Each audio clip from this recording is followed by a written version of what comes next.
Hello and welcome to Whitetail Lunatics. I'm Justin, along with my son Zack. On this episode, you'll be joining Zack and I on a Central Wisconsin Youth Mentor hunt. My son Zack here is 11 years old, so he can't hunt by himself yet.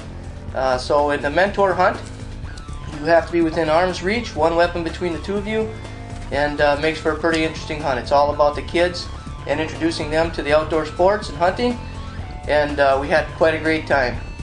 The hunt started out on Saturday, October 5th. It was really stormy that morning. We decided not to go out in the stand. We're hunting public land here in central Wisconsin, and I tell you what, sitting in the rain with your 11-year-old son is probably not what you want to do. So we rested up that morning, had breakfast, and went out about 11 o'clock. It was still raining on and off, and of course the trees were all wet and the rain was dripping on us. So, and you'll notice by some of the footage that I wasn't using my main camera because you know, my camera can't make it through the rain. So we had to do something a little bit different, and you know, use a little camera that was waterproof. So that's why some of the footage looks the way it was. But we got it on camera, so it was all good. Well, we were sitting in the tree, and we started, like I said, about 11:30 or 11 o'clock or so, getting out in the woods. Took us a little bit to set up the stand.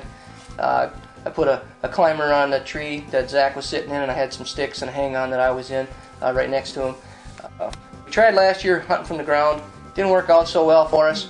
We got busted several times. We did close the deal during regular rifle season, but for the youth hunt, we kind of got skunked. We got busted. So that's why on this set we were sitting in a couple tree stands, probably about 12 feet off the ground for me, and a couple feet above me was Zack. But all in all, that kind of setup works good. Okay, so we were sitting in this tree stand for a few hours, maybe 4 hours or so, and sure enough, Zack whispers over the edge of the stand right above me and says, "Dad, there's a deer!" And it was sitting behind some trees, probably only about 30 yards away or so, and I grabbed the camera real quick and threw it around the tree, and we got on it, and Zack pulled out the old SKS, and he put the crosshairs on it, and it was walking, and I said, "Go ahead anytime," because I had it on camera, and sure enough, it didn't go quite right.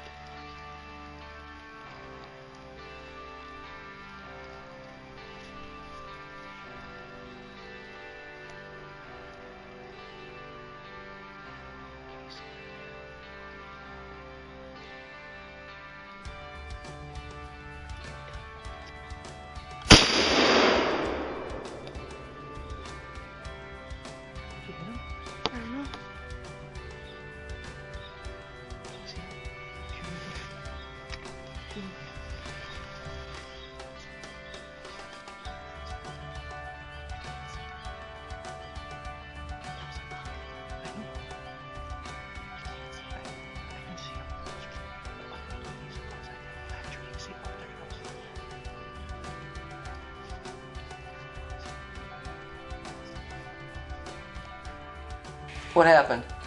I shot below it. You shot below it? Yeah. You hit right about. He ended up. If you can see on the video, there's a vapor trail that comes off. It was so damp and moist out there, and then the rain that you can actually see a vapor trail go from the gun down to the base of the deer, right between his feet, and that's why he jumped up the way he did.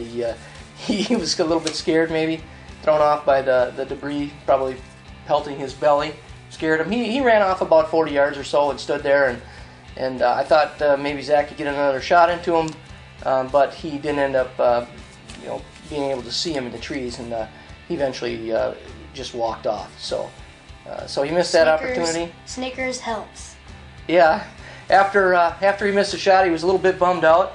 So he hadn't eaten anything in a little while, so I dug out in the backpack and grabbed a couple mini Snicker bars. That cheered him up a little bit, you know. You got when you take a kid out in the woods, you got to have stuff with you that's gonna, you know, keep him engaged, keep him happy, keep him occupied. He had his little iPod with him that he could play on during the slow time. So, but you got to do stuff that's gonna keep the kid engaged in the hunt. Of course, I was always picking on him, making sure he's doing his scanning and looking for deer coming up. just to make sure we were catching anything that goes by. But he did a pretty good job catching that one sneaking up alongside us. Well, we were sitting there in the stand for a while, and about an hour or so after Zach had missed on that little buck. It was actually, I think it was about a 4-point buck. I didn't see any brow tines, but it was definitely a fork, at least. We were sitting there for about an hour, and sure enough, I looked behind us, and there was a doe.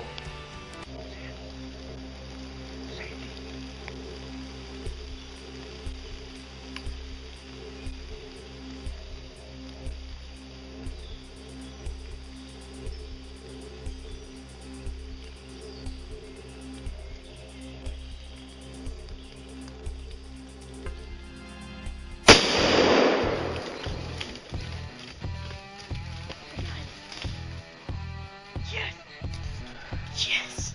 I got it. Good job. He's going. It's okay. She's done. She's done. She's done.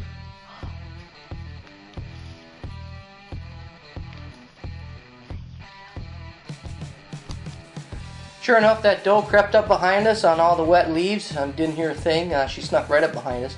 Probably wasn't more than about 12 yards away from us. And so we got up real quick. I was actually standing already, so I whispered to Zach, telling him there was a deer right behind us. He did a real good job standing up, nice and quiet. She stood there and watched the whole time, wondering what was going on. She had no idea. She didn't look at us even once. So he couldn't quite get on it right away. He made a quick adjustment in the tree stand to get a little better position on the doe. And what happened then? I shot it. You shot it, huh? Sure enough, he pulled the trigger right through the lower chest. She didn't make it more than maybe 25 yards piled up. And boy, were we excited. What do you think? Huh? That was awesome. I told you there'd be another one coming along. Huh? Yeah. Alright, the gun on safe? Yep. Every time I shoot the gun, my legs always shaking. That was a pretty close one, huh? Yeah. I couldn't see it. Keeping it steady on here. So I went like this and I had to stand up.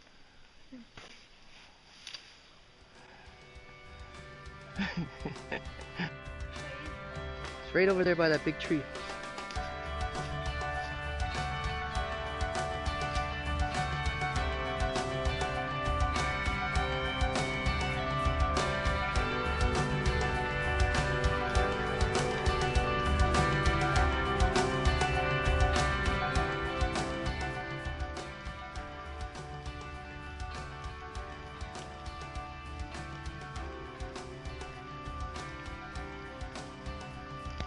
Here goes Zach. He's got the knife in hand. We're gonna go and butcher his doe, drag it back to the pickup, and proceed on with the night.